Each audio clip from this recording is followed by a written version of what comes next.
In the galley, we have the stove. We don't use the oven. Uses up a little bit too much gas. It's not very efficient. But we have 2-burner stove powered by propane. We have a sink. And we have the dish rack. This thing unbuttons here and can become a lot larger, so you can spread out your dishes if you do any dishes. There's a cutting board here. There's another cutting board up there. And then this is the refrigerator. So move that cutting board off to the side. Lift up on the ring. This arm locks into place.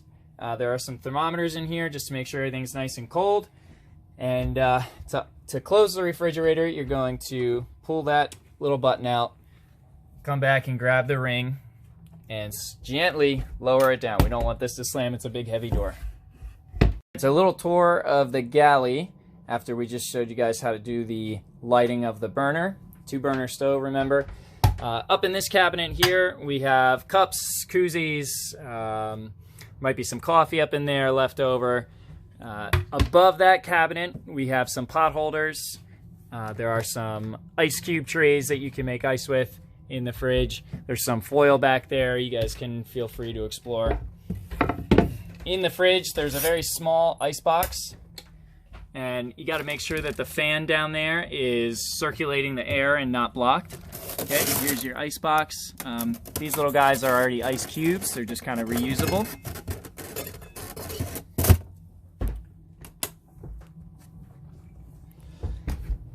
Let's see. Down here in this cabinet is the compressor for the refrigerator. This door should be left open, especially on hot days. That allows the unit to vent a little bit more. Okay, so you can leave that open, just watch your toe on the latch. Over in this cabinet, we've got all the spices, drink mixes, things like that. Above that cabinet, we have another cutting board that you guys are welcome to use. There's some twist ties. I have some couple of clothespin type things down here. There's more clothespins up in the center console, don't forget. All right, let's talk about using the range. If you want to use the gas range, you're first going to need to turn on the solenoid, which is back over here at the switch panel. It's number 17. It says solenoid gas. So you're gonna flip that switch on. You'll see the light up. You'll come back over to your stovetop, grab the lighter or whatever one's available, okay? And then all you're going to do is you're going to push in this knob if you're using that burner. Push in this knob if you want to light up the smaller burner. This knob is for the oven, so we're not going to use that, okay? The oven in it is really just storage. We have a strainer in here, collapsible strainer, and that's really it. So this will be locked right like this, okay? So again, you're going to push in, turn, and there'll be gas coming out. You'll smell it and hear it, and then you just light it up. And then you're going to hold that in for a little bit until the flame is going. It usually says just a couple of moments. Hold it in, and then you're good. You can really get a high, a medium, and a low setting. That's about it. Okay, so just want to show you guys the process is how to light it. So the solenoid's on. Again, you're going to push in this knob and rotate it anti-clockwise about 90 degrees. Then you can light your burner, hold it for a few more moments, then you can release. After that, you can kind of fiddle with it and get a high setting, a medium setting, and a low setting. Okay, when you're ready to turn the burner off, you just rotate it back so that the little ridge is straight up and down, and then you'll have to go turn off the solenoid, which is again number 17 on the switch panel. Okay, please do not forget to turn off the burners.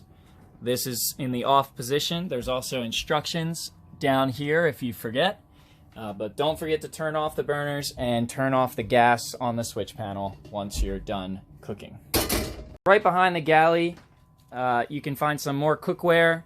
If you lift up this seat and lift up this lid, you can find the blender, some more pots, percolators for coffee in the morning, a little small frying pan, some grippies for if you're going to put some things out on that center console table. It gets a little slippery. There's a pitcher in there if you want to make a thing of mixed drink, and coffee thermos. Regarding coffee, there is no coffee machine on the boat. We kind of do it old school. So we have two options for you guys. We have two size percolators. This is the small percolator. The larger one is down in the cabinet. To use a percolator, if you've never used one, there's a couple of parts. First, you're going to take all the parts out. You're going to fill this up with water to the 9-cup marking, which is right in there. That would be the most you'd want to fill it. And that's good. That's perfect for 2 people. Once you have water in, you put your stem and your basket down in. Coffee goes in the basket here. Don't fill it above the last, like the top set of holes. Then you're going to take the top portion and put it right down on the basket. Close your lid. Light the burner. Takes about 10 to 15 minutes. Once you see it first percolating up in the glass view here, you're going to turn it down to more of a medium setting and just let it go for about 10 minutes. You can set a timer, and that's how you make coffee in the percolator. French press. If you've ever done a French press, this is even easier. You're just going to pour your coffee down in there, boil some water, pour the boiling water down into the French press, and then slowly press the strainer down, and all your coffee will sit on top. All right, real quick, let's talk about water. Water is number 13. You got to have 13 on to have any water pressure coming out of any sink. Okay, so as long as the water pressure switch 13 is on, you'll have water coming out of the sink. You will also hear the water pump go on. This is where the water pump is. So when you activate any tap on the boat, you'll hear the water pressure go on. And when you close the tap, the water pressure sound will disappear. Okay? Same goes for any of the 3 taps or the outdoor shower off the back of the boat. In this sink here, we have 2 settings on this nozzle. You have the spray, and then you can pull that up to get a stream. Most important thing about water is use it sparingly. We have 150 gallons of fresh water. More water can be brought out if we run out, but don't run the water to do dishes. Just use a little bit of water. You know, brushing your teeth and washing your hands, you really don't need to turn even the faucets on full blast. You can just kind of drizzle it, and that'll help you conserve water. Pretty easy. You'll have plenty of water, and we can always get more if we need it. If you guys are doing a lot of cooking, one big way you can conserve water is to actually bring your dirty dishes out to the transom on the sugar sloop on the back of the boat, and take the sponge and the soap and just use the seawater to do the main cleaning of the dishes, and then bring them down in here and just do a quick freshwater rinse. You'll use probably 75% less water by doing your dishes right off the back of the boat. While we're in this cabinet, there's a switch in here. That's the bilge pump switch. This should always be set to auto, and so you got to be careful when you're putting the cookware away in this cabinet to not to disturb that switch. Just make sure it's always on auto. The bilge is the lowest part of the boat where sometimes water gets in and collects and it gets pumped out. So we got to make sure that's always on. And if you hear that pump go off, it's not a big deal. It's also in by the water pump. Show you what it sounds like real quick. So you can manually activate this. All right, and that's that pump right there.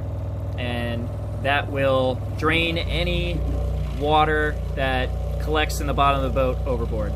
So that'll come on periodically during your stay. No cause for alarm, that is normal. Related to the bilge, that's number 14. Please make sure the bilge pump is always on. Do not turn that switch off.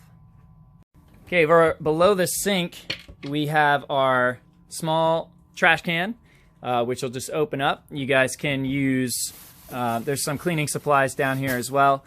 You can use these small trash bags once these get full, and you'll take them in with you, and there's places to put the trash right at the dock and on land. There's some empty shopping bags you can also use to stuff in there as well. There are fire extinguishers pretty much everywhere throughout the boat. Some general cleaning supplies back in here, and then in this gray shopping bag we have a lot more dish towels in case you need more. All right, here's how to turn on the lights. Lights inside the boat are number 5 and 6 on our switch panel. The switch panel should always have number 13, which is the water pressure, number 14, the bilge pump, and number 4, the refrigerator on. And you'll know they're on because there'll be a little light.